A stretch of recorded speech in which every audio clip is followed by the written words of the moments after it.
नमस्कार। जय हिंद दोस्तों। हम लोग समसामयिकी करंट अफेयर्स का अध्ययन कर रहे थे, जिसके अंतर्गत आज हम लोग पढ़ेंगे अप्रैल 2023 के राष्ट्रीय संस्करण देखेंगे। इससे पहले मार्च 2023 का राष्ट्रीय संस्करण कराया गया है। अब हम लोग क्योंकि बहुत पीछे हो जा रहा सब कुछ, तो पहले जो राष्ट्रीय देख लेंगे, अंतर्राष्ट्रीय देखेंगे अप्रैल और मार्च का, उसके बाद फिर दोनों किताब खत्म करने की कोशिश करेंगे, अप्रैल की भी मार्च की भी, क्योंकि अब मई की भी बहुत जल्द आ जाएगी मैगजीन। पहला पॉइंट देखते हैं। जम्मू के बाग ए बहू में सरस आजीविका मेला 2023 का आयोजन किया गया है। जम्मू कश्मीर के उपराज्यपाल कौन है? मनोज सिन्हा ने 4 फरवरी 2023 को जम्मू के बाग ए बहू में सरस आजीविका मेला 2023 का उद्घाटन किया। 11 दिवसीय यह मेला केंद्र शासित प्रदेश जम्मू कश्मीर में अपनी तरह का पहला मेला है। तो पूछा जा सकता है सरस आजीविका मेला का आयोजन इस बार कहाँ हुआ है? तो बाग ए बहू, जम्मू के बाग ए बहू में उसका उद्घाटन किया गया है। मेले में देश भर के लगभग सभी राज्यों और केंद्र शासित प्रदेशों से महिला स्वयं सहायता समूहों की भागीदारी हो रही है, जो हस्तशिल्प, हथकरघा और प्राकृतिक खाद्य पदार्थों का प्रदर्शन करेंगे। यह केंद्रीय ग्रामीण विकास मंत्रालय के दीनदयाल उपाध्याय योजना की ये पहल है। तो इसको याद रखें कि अगर यहाँ से प्रश्न आएगा, सीधे वन लाइनर ऑब्जेक्टिव रहेगा कि कहाँ पर हुआ है सरस आजीविका मेला 2023। तो यह कहाँ पे हुआ है? जम्मू कश्मीर में। आगे हम लोग बात करते हैं। कर्नाटक के तुमकुरू में हेलीकॉप्टर उत्पादन इकाई लगाई जा रही है। प्रश्न यह भी बन सकता है कि कर्नाटक के या कहाँ पर हेलीकॉप्टर उत्पादन इकाई लगाई जा रही है? तो कर्नाटक के तुमकुरू में। नरेंद्र मोदी ने एशिया की सबसे बड़ी हेलीकॉप्टर उत्पादन इकाई नरेंद्र मोदी प्रधानमंत्री ने एशिया की सबसे बड़ी हेलीकॉप्टर उत्पादन इकाई 6 फरवरी 2023 को इसका उद्घाटन किया है। कर्नाटक के कहाँ पे? तुमकुरू में स्थित हिंदुस्तान एरोनॉटिक लिमिटेड HAL की इस यूनिट में लाइट यूटिलिटी हेलीकॉप्टर LUH बनेंगे। आगे हम लोग बात करते हैं। इसके अलावा कुछ नहीं, सिर्फ इतना जानिए कहाँ पे हेलीकॉप्टर उत्पादन इकाई लगाई गई है। तो यह लगाई गई है कर्नाटक के तुमकुरू में। सुप्रीम कोर्ट में कुल 7 नए जजों की नियुक्ति हो गई है। तो ऐसी नियुक्तियां तो होती ही रहती है अक्सर, इसके बारे में छोड़ देंगे, इसमें कुछ नहीं है। अगर हम बात करें इंदौर हरित बांड जारी करने वाला देश का पहला नगर निकाय, तो ये प्रश्न महत्वपूर्ण हो जाता है। देश का पहला नगर निकाय कौन बना? इंदौर बना। तो ये प्रश्न मोस्ट इंपॉर्टेंट है, एग्जाम के दृष्टिकोण से एग्जाम में देखने को मिल सकता है। इंदौर नगर निगम हरित बांड जारी करने वाला देश का पहला शहरी निकाय बन गया है। इस बांड के जरिए निगम की 244 करोड़ रुपए जुटाने की योजना है। तो रुपए कितना जुटाएगा इससे कोई मतलब नहीं, किसने जारी किया है? तो इंदौर नगर निगम ने जारी किया है। इसको याद रखेंगे, महत्वपूर्ण हो सकता है। जम्मू कश्मीर में लिथियम भंडार की खोज हुई है।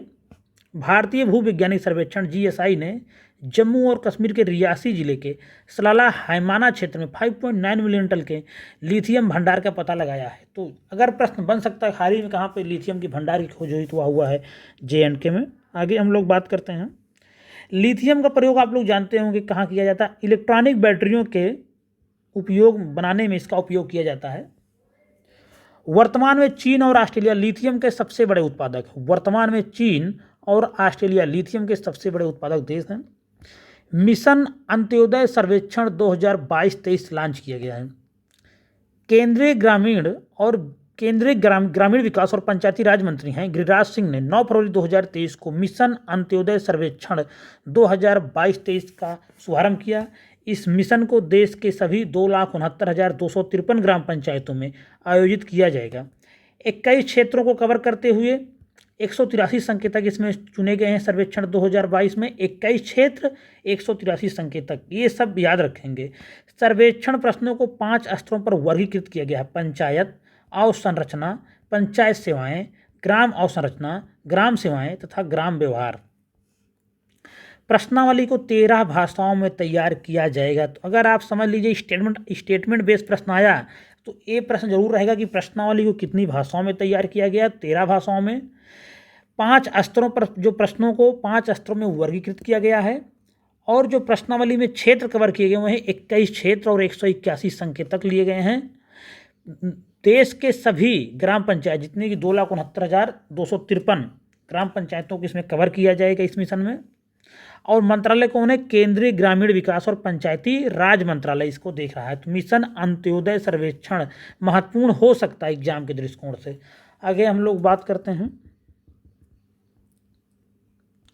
अंत्योदय मिशन के बारे में। बात करें, एक जीके फैक्ट है, तो इस मिशन को बजट 2017-18 के दौरान लॉन्च किया गया था। किस बजट में? 2017-18 में। इसका उद्देश्य था पंचायतों को उनकी विकास योजना बनाने में सहायता करना।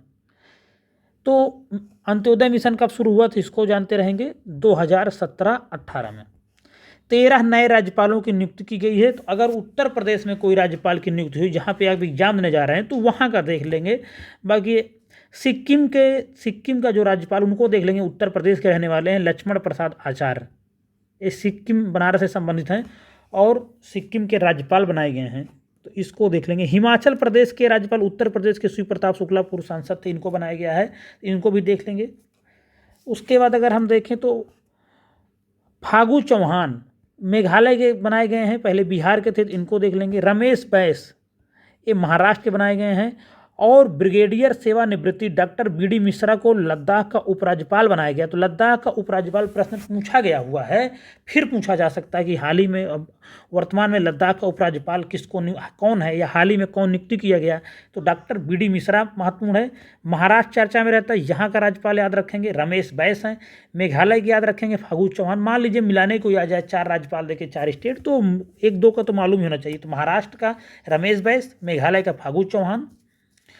अनुसुईया उइके बहुत चर्चा में रहती हैं, तो मणिपुर की राज्यपाल इनको बनाया गया है। और शिव प्रताप शुक्ला हिमाचल प्रदेश, उत्तर प्रदेश के रहने वाले। सिक्किम के लक्ष्मण प्रसाद आचार्य, ये सब राज्यपाल बनाए गए हैं। बहुत महत्वपूर्ण है, लेकिन देख के जाएंगे। राज्यपाल की बात करें तो राज्यपाल राज्य का संवैधानिक प्रमुख होता है, वह मंत्रिपरिषद की सलाह से कार्य करता है। संविधान का अनुच्छेद 155 के अनुसार राज्यपाल की नियुक्ति राष्ट्रपति के द्वारा प्रत्यक्ष रूप से की जाएगी। तो इसको याद रखेंगे, किसमें इसकी नियुक्ति की बात कही गई है? अनुच्छेद 153 में कहा गया है कि राज्यपाल की नियुक्ति कौन करेगा? राष्ट्रपति करेगा। आगे हम लोग बात करते हैं सरकारी अस्पतालों में एकीकृत चिकित्सा केंद्र के बारे में बात कही जा रही है। दिल्ली के सफदरजंग अस्पताल में पहले एकीकृत चिकित्सा केंद्र का उद्घाटन किया गया है। तो इसको याद रखेंगे, कहाँ पे पहला एकीकृत चिकित्सा केंद्र बनाया जा रहा है? दिल्ली के सफदरजंग अस्पताल में। इस पहल का मुख्य उद्देश्य औषधीय क्षेत्र में भारतीयों के पारंपरिक ज्ञान का उपयोग करना। दोनों लाइन याद रखना है। इस पहल का मुख्य उद्देश्य क्या है कि औषधीय क्षेत्र में भारतीयों के जो पारंपरिक ज्ञान है उनका उपयोग करना। स्टेटमेंट बेस्ड प्रश्न इसमें बन सकता है। आगे बात करेंगे, देश के सभी सरकारी अस्पतालों में एकीकृत चिकित्सा केंद्र खोले जाएंगे भविष्य में। आंवला और फूलपुर में नैनो यूरिया के नए प्लांट लगाए गए। आंवला और फूलपुर में नैनो यूरिया के नए प्लांट। विश्व की नंबर 1 सहकारी संस्था इफको के 2 अतिरिक्त नैनो यूरिया प्लांट की शुरुआत। आंवला कहाँ है? बरेली जिले में। और फूलपुर कहाँ है? प्रयागराज में। यहाँ पे 2 प्लांट लगाए जाएंगे। यह यूरिया लिक्विड फॉर्म में है, जिसका फसलों पर स्प्रे किया जाएगा। तो जो नैनो यूरिया के प्लांट लगाए जा रहे हैं वो कहाँ पे लगाए जाएंगे अभी? तो आंवला बरेली में, फूलपुर प्रयागराज। दोनों उत्तर प्रदेश में है, तो महत्वपूर्ण हो जाते हैं। और उत्पादन वगैरह इन दोनों प्लांटों की सब कोई देखने की आवश्यकता नहीं है। बात करें नैनो यूरिया के बारे में, तो यह फसल की उपज की पोषक गुणवत्ता को बढ़ा देता है। यह पारंपरिक यूरिया की आवश्यकता को न्यूनतम 50% तक कम कर सकता है। और नैनो यूरिया को पारंपरिक यूरिया है उसके स्थान पर विकसित किया गया है। फसल उत्पादकता में वृद्धि और लागत में कमी इससे आएगी। आगे हम लोग बात करते हैं मीरा पहल बहुत महत्वपूर्ण हो सकता है एग्जाम के दृष्टिकोण से।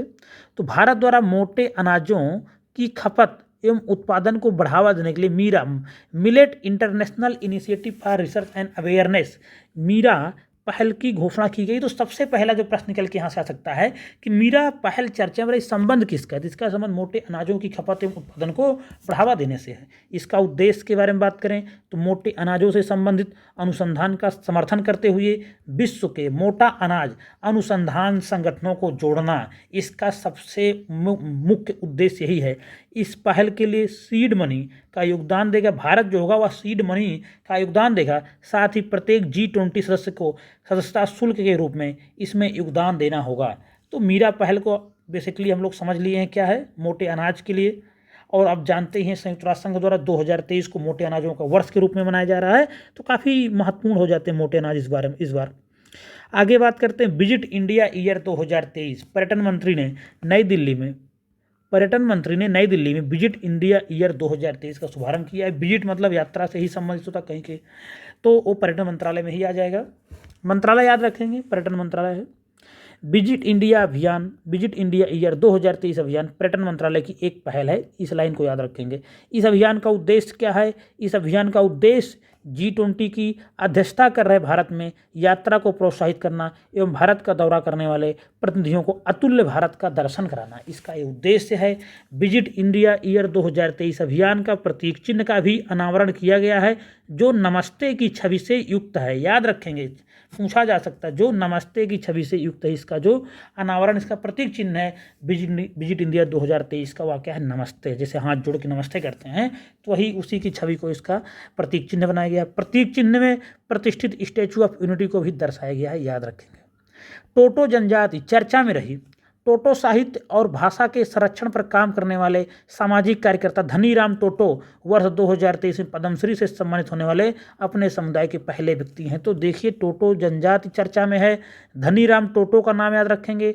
ये भाषा के संरक्षण पर काम करने वाले और सामाजिक कार्यकर्ता हैं, इनको पद्मश्री दिया गया है। पद्मश्री पाने वाले पहले अपने समुदाय के पहले व्यक्ति हैं। टोटो जनजाति, अगला प्रश्न जो बनेगा कि वो कहाँ पाई जाती थी? पश्चिम बंगाल के अलीपुरद्वार जिला में टोटोपारा नामक एक छोटे से क्षेत्र में निवास करने वाली जनजाति है। तो टोटो जनजाति कहाँ पाई जाती है? पश्चिम बंगाल राज्य में, याद रखेंगे।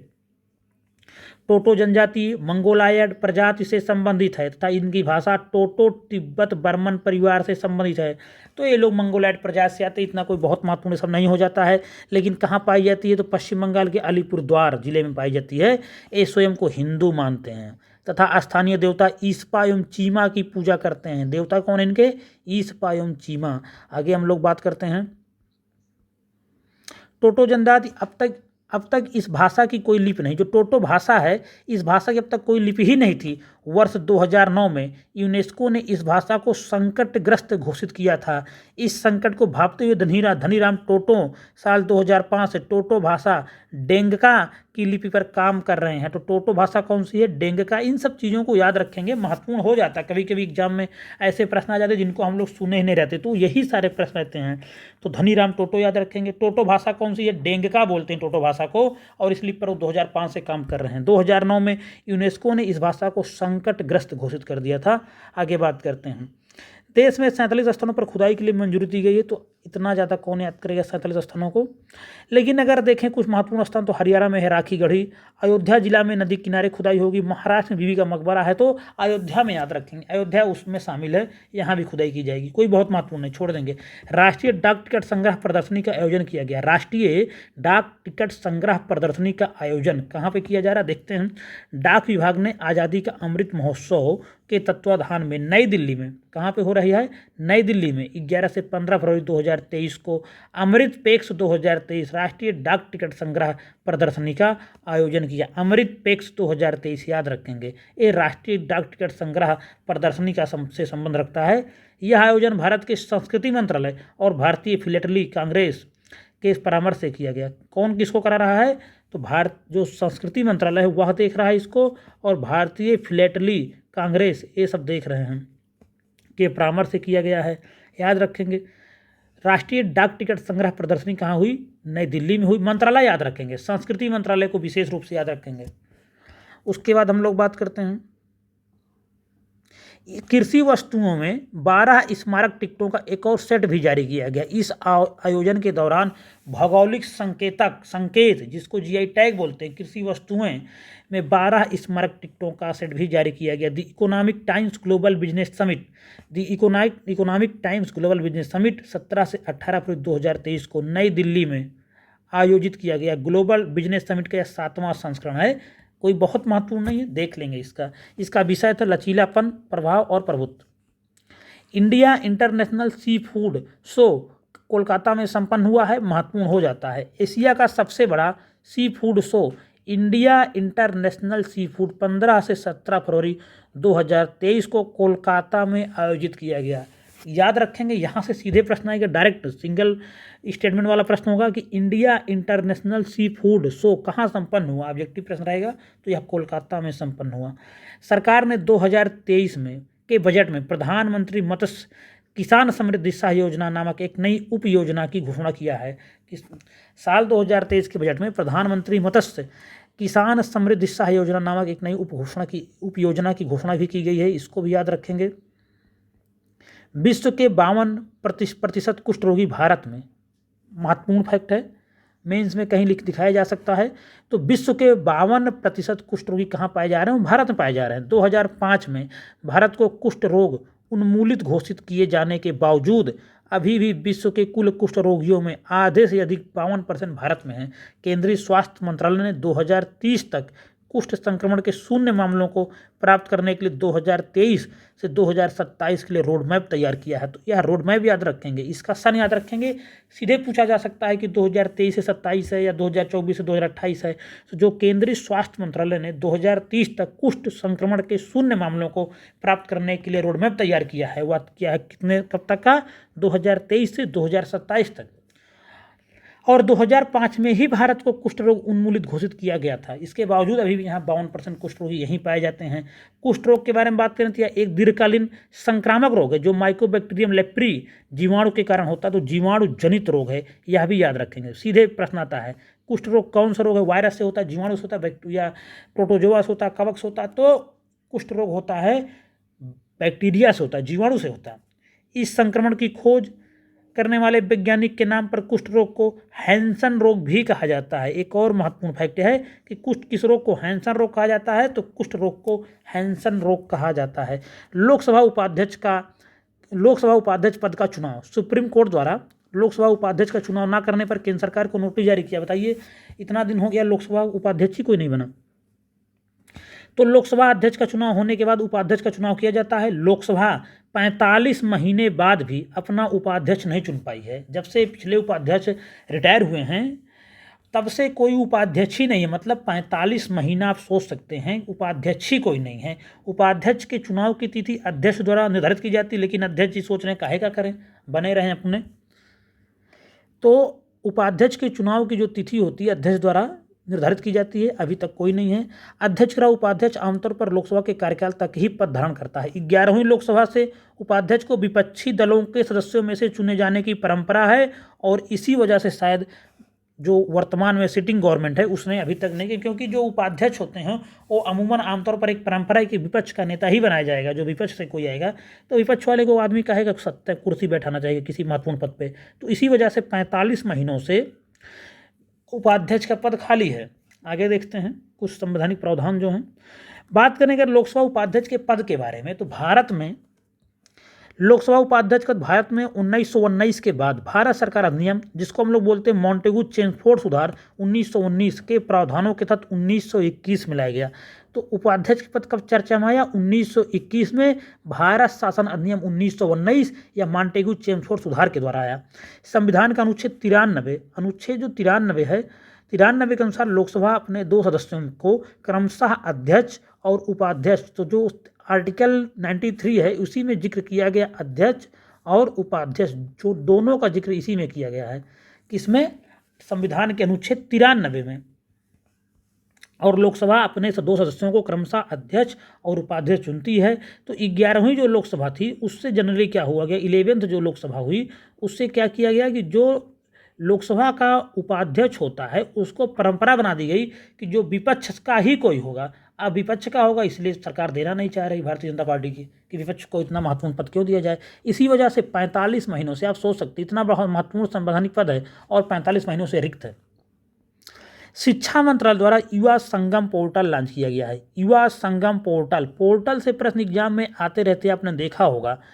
तो शिक्षा मंत्रालय ने 6 फरवरी 2023 को एक भारत श्रेष्ठ भारत के तहत युवा संगम पोर्टल के साथ पायलट प्रोजेक्ट लॉन्च किया। तो इसका उद्देश्य क्या है? इसके माध्यम से देश के युवा विभिन्न हिस्सों में जाकर देश को देखने, समझने और जानने का प्रयास करेंगे। युवा संगम पोर्टल याद रखेंगे, महत्वपूर्ण हो सकता है। किस मंत्रालय का है? यही मंत्रालय पूछा जा सकता है। तो यह मंत्रालय है शिक्षा मंत्रालय। एक भारत श्रेष्ठ भारत के बारे में बात करेंगे। प्रधानमंत्री नरेंद्र मोदी द्वारा वर्ष 2015 में सरदार वल्लभ भाई पटेल की 140वीं जयंती के मौके पर एक भारत श्रेष्ठ भारत की घोषणा की गई थी और वित्त वर्ष 2016-17 के बजट में इसकी शुरुआत की गई। तो इसकी घोषणा कब की गई? एक भारत श्रेष्ठ भारत की 2015 में शुरुआत हुई, वित्त वर्ष 2016-17 के बजट में। तो याद, दोनों फैक्ट याद रखेंगे। एक भारत श्रेष्ठ भारत की शुरुआत घोषणा 2015 में और जो इसकी शुरुआत की गई थी वो 2016-17 के बजट में हुई। बात करेंगे 22वें विधि आयोग के कार्यकाल का विस्तार किया गया है। केंद्रीय मंत्रिमंडल ने भारत के 22वें विधि आयोग के कार्यकाल के विस्तार को मंजूरी दी है, जिसे 31 अगस्त 2024 तक अब बढ़ा दिया गया है। तो यह सब कोई बहुत महत्वपूर्ण नहीं है, हम लोग विधि आयोग के अध्यक्ष देख लेते हैं, ये पूछा जाता है। अगर हम बात करें जो 22वां विधि आयोग है, 7 नवंबर 2022 को 22वें कर्नाटक उच्च न्यायालय के पूर्व मुख्य न्यायाधीश ऋतुराज अवस्थी को विधि आयोग का अध्यक्ष नियुक्त किया गया था। कौन किया गया था? ऋतुराज अवस्थी। यहाँ पे लिख दे रहे हैं, थोड़ा सा ब्लर हो गया है। ऋतुराज अवस्थी विधि आयोग के अध्यक्ष नियुक्त किए गए थे। कौन से विधि आयोग के? जो 22वें नंबर का है उस विधि आयोग के।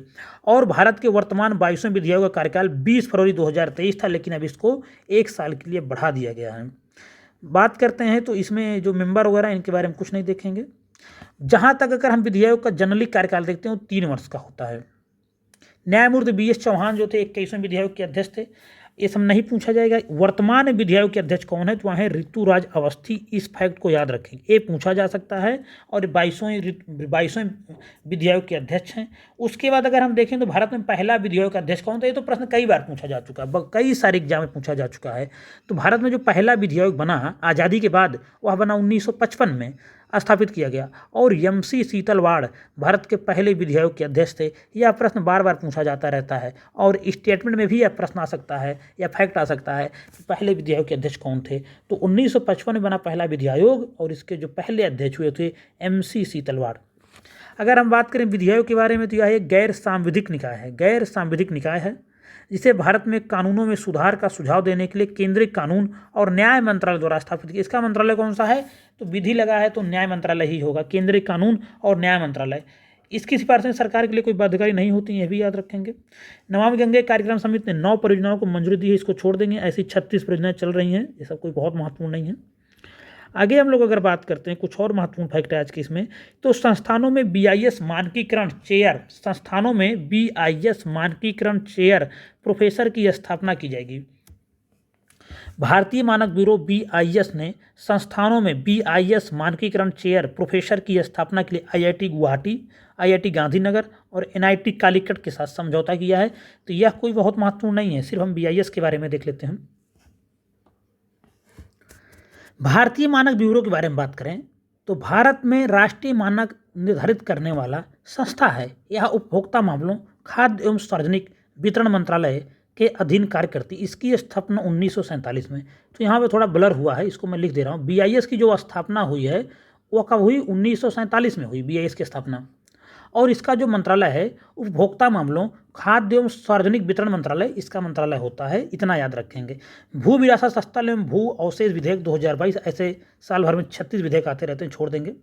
अगर हम बात करें भारतीय भू वैज्ञानिक सर्वेक्षण के बारे में तो इसके अनुसार भारत में 32 भू विरासत स्थल जो भारत के विभिन्न राज्यों एवं क्षेत्रों में विस्तृत हैं एवं कई जीर्णावस्था में हैं, अतः इनके संरक्षण एवं रख रखाव के लिए भारतीय खान मंत्रालय द्वारा एक बिल 2022 में लाया गया।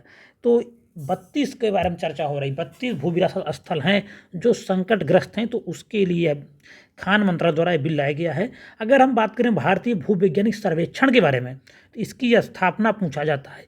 तो भारतीय भू वैज्ञानिक सर्वेक्षण की स्थापना वर्ष 1851 है, मुख्य रूप से रेलवे के लिए कोयला भंडार की। देखिए पहले क्या था कि जो भारतीय भू वैज्ञानिक सर्वेक्षण था इसकी स्थापना 1851 में मुख्य रूप से रेलवे के लिए कोयला भंडार की खोज के लिए किया गया था, क्योंकि उसमें रेलगाड़ियां कोयला से ही चलती थी, कोयला की बहुत ज़रूरत थी, इसीलिए इसका स्थापना हुआ था कि आप कोयले के भंडार का पता लगाइए।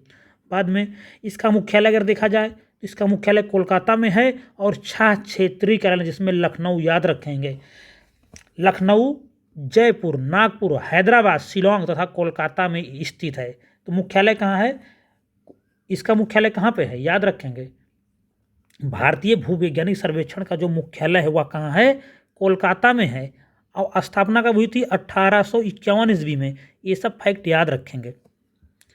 प्रत्येक राज्य की एक राज्य इकाई होती है, तो इसका जो एक क्षेत्रीय कार्यालय है वो लखनऊ में भी है, ये फैक्ट याद रखें। द्वितीय भारतीय चावल कांग्रेस 2023, भारत की राष्ट्रपति हैं श्रीमती द्रौपदी मुर्मू ने राष्ट्रीय चावल अनुसंधान संस्थान कटक, तो एक फैक्ट तो यहाँ निकल के यही आया कि राष्ट्रीय चावल अनुसंधान संस्थान स्थित कहाँ है, यही पूछा जाता है, तो यह कटक में स्थित है।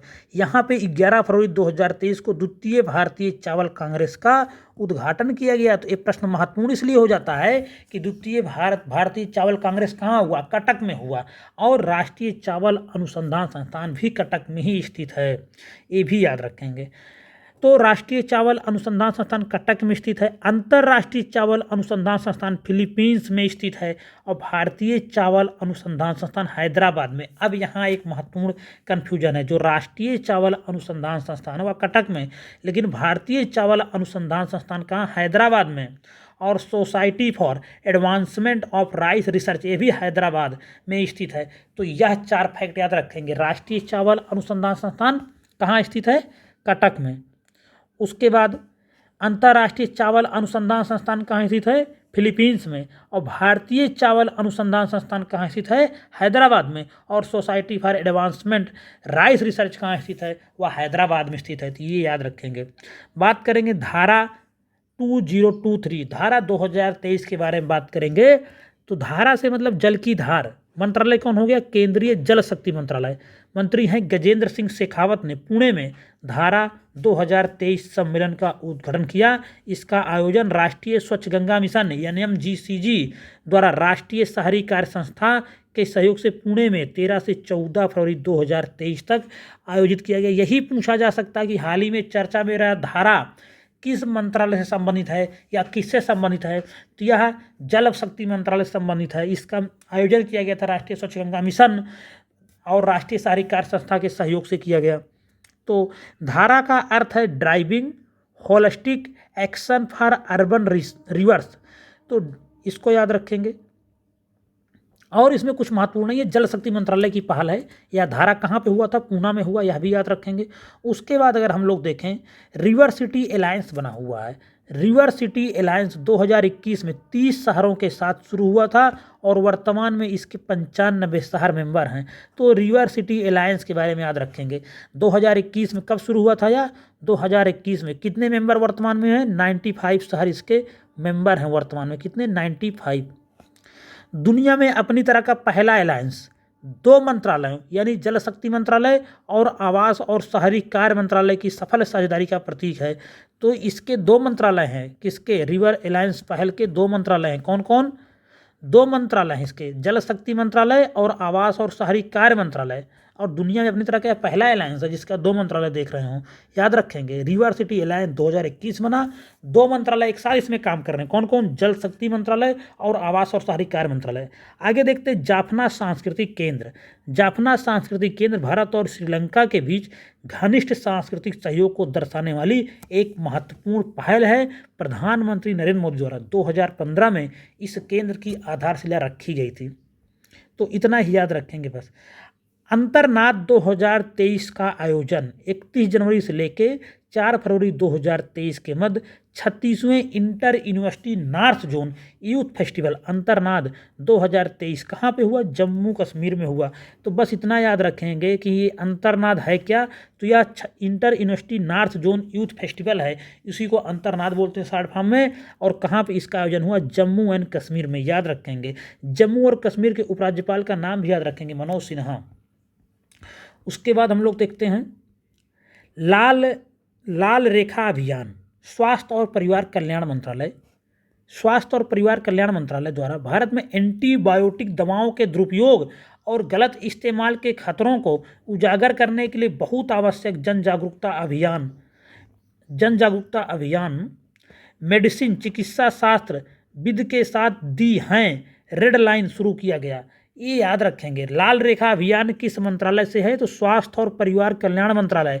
और जो एंटीबायोटिक दवाएं, आप मेडिकल स्टोर जाएंगे, किसी भी मेडिकल स्टोर जाएंगे, डॉक्टर से हमारी ये समस्या है, आपको तुरंत एंटीबायोटिक दे देता है बिना किसी पूछताछ के। तो एंटीबायोटिक के इस तरह से जो दुरुपयोग हो रहा है, उसी के गलत इस्तेमाल के खतरों को उजागर करने के लिए लाल रेखा अभियान चलाया गया है। यह फैक्ट याद रखेंगे। किससे संबंधित है? एंटीबायोटिक दवाओं के दुरुपयोग से संबंधित है।